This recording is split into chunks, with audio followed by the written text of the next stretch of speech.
I'll talk about the development of 21st century literature. What is literature?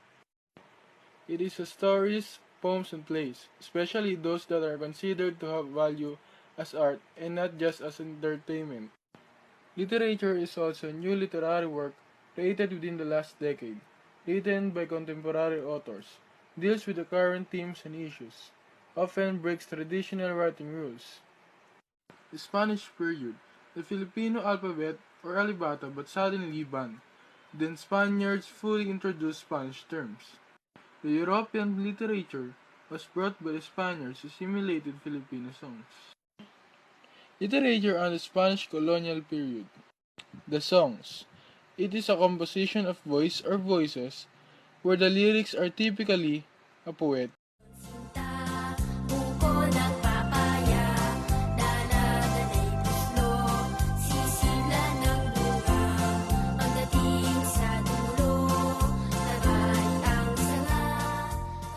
Next is drama.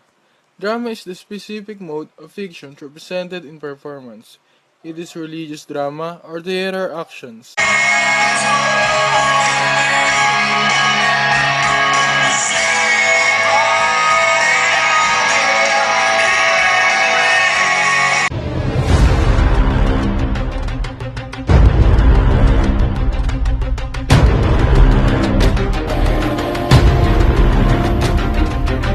The written literature are poetry and short stories.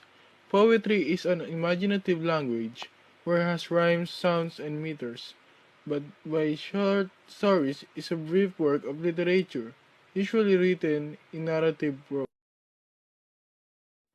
After the Spanish period, the next is the American period, in 1901 to 1935.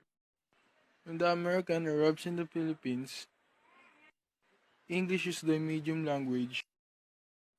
The next is the Philippine literatures.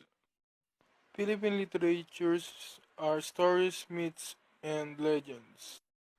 After the Spanish period, the next is the American period, in 1901 to 1935.